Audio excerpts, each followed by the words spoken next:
Bonjour à tous.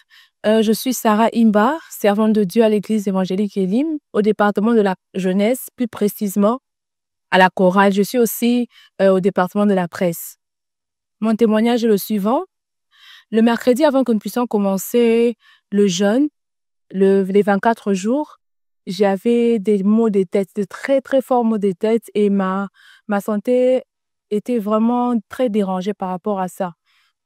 Alors, comme déjà, il y avait 2 semaines, j'étais malade, j'avais la malaria et tout, et j'avais déjà suivi une cure.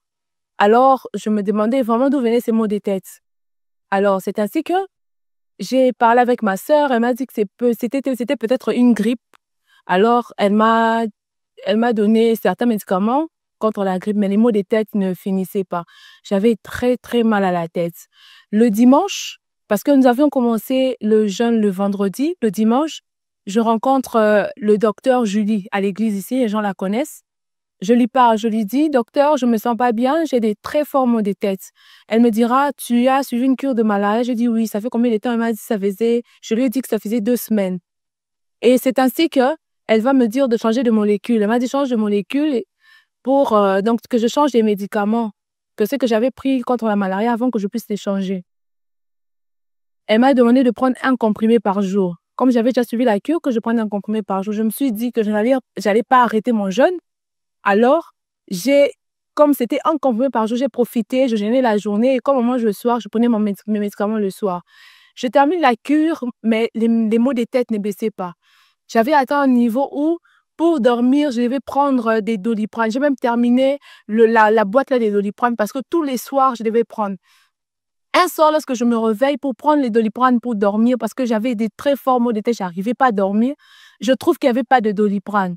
Je prends un médicament et je commence à prier Dieu. Je dis à Dieu, avec ces maux de tête, je ne saurais pas te servir. Avec ces maux de tête, je ne saurais pas jeûner. J'avais vraiment mal, je n'ai jamais eu de telles douleurs. J'ai commencé à avoir peur. C'est ainsi qu'à l'église, c'était, je pense, jeudi ou vendredi, j'ai commencé à prier. J'ai prié. Et je vous dis que le Dieu de l'exaucement m'a exaucé. Et les maux de tête sont partis d'eux-mêmes. Et jusqu'à présent, je n'ai plus ressenti cela. Alors, je nous invite, nous tous, qui tardons encore à la maison, à venir ou à participer à ces instants, à ces assises. Sachez qu'il nous reste une semaine. Le Dieu de l'exaucement n'a pas changé. Il est toujours le même. Le Seigneur Jésus-Christ dans la Bible dit, mon Père agit jusqu'à présent, moi aussi j'agis. Notre Dieu agit jusqu'à présent. Et si vous vous attendez à un exaucement, je vous dis, le Seigneur va agir encore dans nos vies.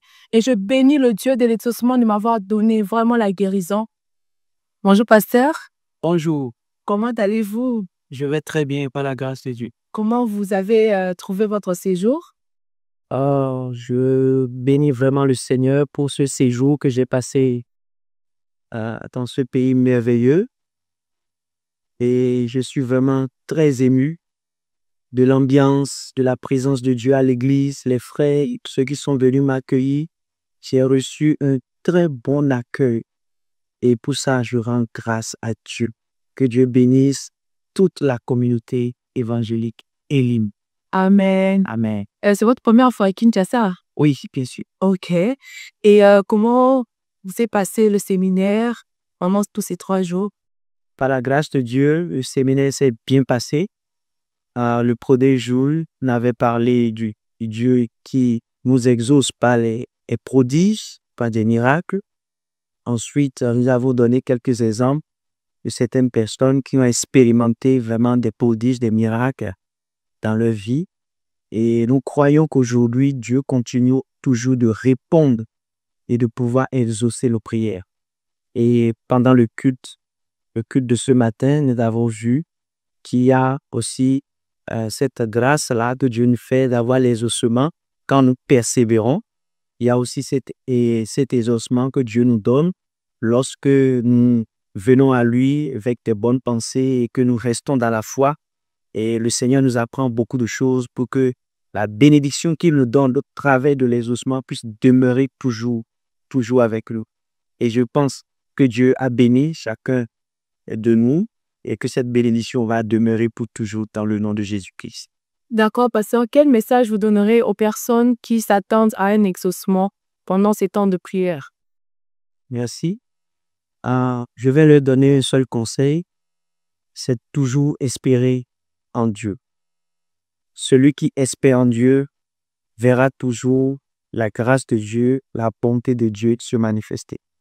Et c'est pourquoi Michée 7, le verset 7 dit, il dit, pour moi, je mettrai mon espérance dans le Dieu du salut. Et il me visitera, il m'exaucera, mon Dieu m'exaucera. Je crois que Dieu va nous exaucer. Espérons en lui et il agira en son temps au nom de Jésus-Christ. Pasteur, il reste une semaine. Notre programme est dans 4 jours. Alors, quelles attentes doit avoir le peuple de Dieu? Oui, il reste encore une semaine pour ce marathon de prière. Et j'aimerais encourager tous ceux-là qui ont commencé d'aller jusqu'au bout. Parce qu'il est écrit, la fin d'une chose vaut mieux que son commencement. Donc, au commencement, il y a quelque chose que Dieu a prévu pour la fin. Donc, j'exhorte tous les frères et sœurs, toute la communauté à prier, à persévérer jusqu'à la fin de ce marathon, car le Seigneur leur donnera une double portion d'exaucement au nom de Jésus-Christ. Amen. Amen. Merci, pasteur. Nous rendons grâce à Dieu pour votre arrivée ici et nous vous invitons, vous tous, vous n'avez pas encore rejoint pendant ce moment de prière, nous invitons à venir. Il reste une semaine. Nous commençons déjà demain à partir de 17h jusqu'à dimanche. Nous allons terminer. Et déjà mardi, nous allons recevoir le prophète Samson qui va venir parler encore de l'exaucement. Nous croyons que Dieu va nous exaucer. Pour ceux qui veulent nous suivre en ligne, nous sommes sur Facebook, sur YouTube, Église évangélique Elim. À partir de 17h, déjà, nous lançons le streaming. Et si vous n'êtes pas au pays, vous pouvez nous suivre, vous pouvez prier avec nous. Et si vous avez aussi des témoignages, écrivez-nous dans nos pages Facebook, Instagram, TikTok. Nous recevons vos messages et nous allons transmettre les témoignages. Que Dieu vous bénisse.